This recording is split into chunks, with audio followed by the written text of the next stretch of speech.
Oi, pessoal. Essa é a segunda aula de Geografia Urbana. A gente ainda vai trabalhar um pouquinho sobre a origem da cidade.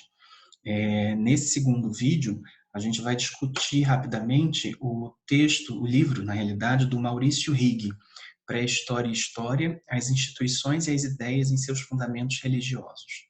É um livro bastante interessante, em que o Maurício Righi ele vai atualizar as discussões de arqueologia e situá-las no desenvolvimento, na origem, na natureza do urbano, na origem da cidade. O que vai acontecer? O Gordon Childe ele vai escrever, se eu não me engano, por volta da década de 50. E aí, nesse momento que ele escreve, é todo o desenvolvimento teórico que vai tratar da cidade como um produto da agricultura. O homem se sedentariza, desenvolve a agricultura e aí desenvolve a cidade, e isso entre os rios Tigres e Eufrates. Só que, a partir da década de 60, mais ou menos, vai ser descoberto Çatalhöyük, que fica onde hoje é a Turquia, e alguns outros sítios arqueológicos próximos, como Göbekli Tepe. E o que essas descobertas elas vão fazer?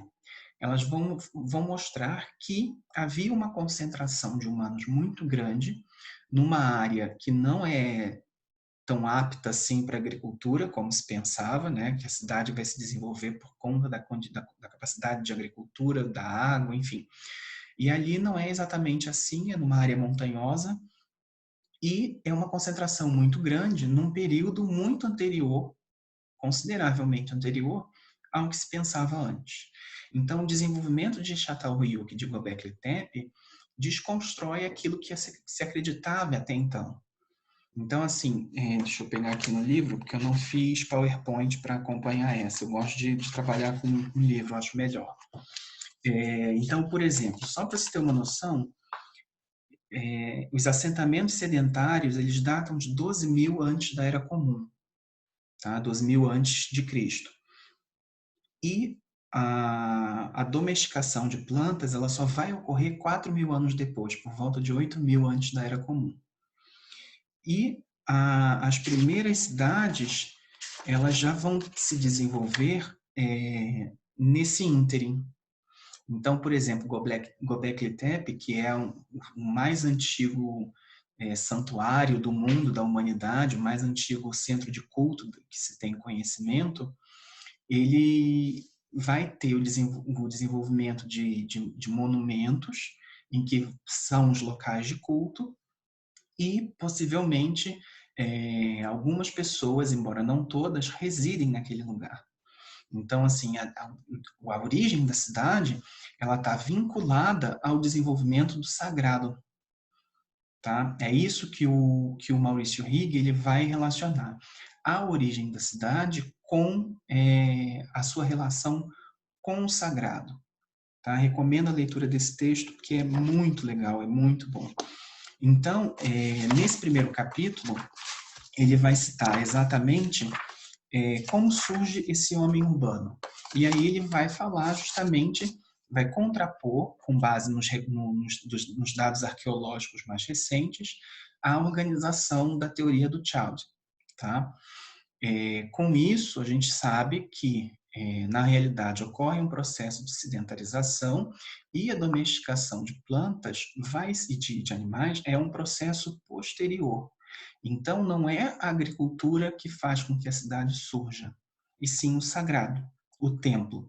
A necessidade do templo, que aliás que é algo que está relacionado ao próprio desenvolvimento do ser humano como espécie, essa capacidade de abstrair em relação ao sagrado, ela é que é a razão de ser dos assentamentos urbanos. Tá? E como se dá esse desenvolvimento? O segundo capítulo, ele vai falar de catedrais neolíticas e centros funerários.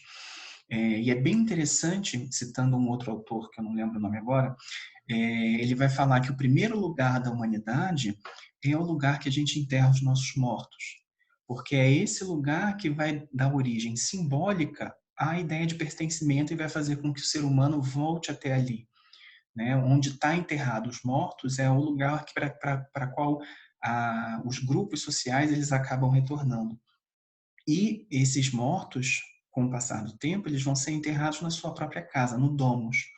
Então, o domus está relacionado ao desenvolvimento do que hoje nós chamamos de cidade de urbano, né?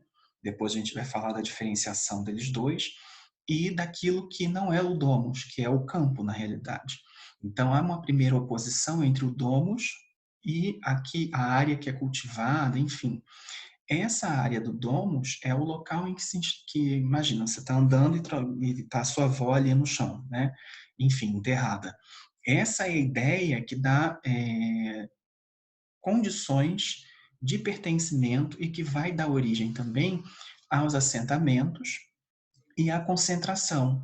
Esses clãs, eles vão entrar em comum, em contato, e vão acabar estabelecendo símbolos comuns entre um e outro. Vai haver, ao longo dos milênios, uma adaptação até a construção de uma identidade comum na realidade.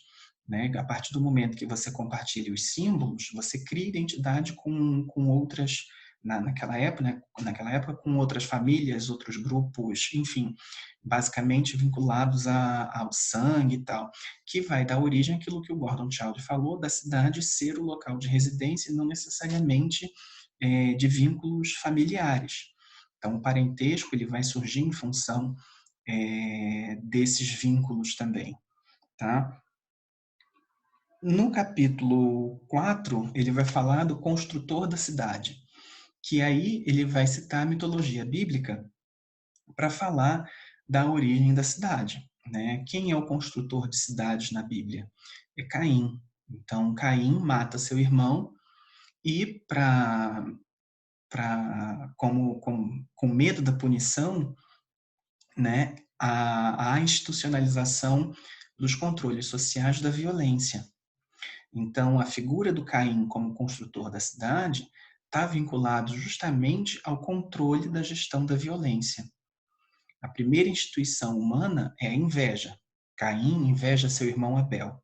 E a partir daí, dessa inveja, depois que ele comete o homicídio, é importante que não haja a permanente vingança. Então, ao matar, ele precisa criar proteções para que ele não morra. E é justamente essa vinculação da gestão da violência da institucionalização dessa vingança, na realidade, de controle dessa vingança, é que dá origem às cidades. Então, a cidade, ela é um importante fator, a cidade antiga, ela é um importante fator de gestão da violência. Além de ser um local fundamental de construção de identidade por meio da vinculação do homem com os seus ancestrais, que é a base do sagrado naquele período. Tá? Então, esse é o segundo vídeo, a gente termina aqui, e no próximo a gente fala sobre o desenvolvimento de Babel.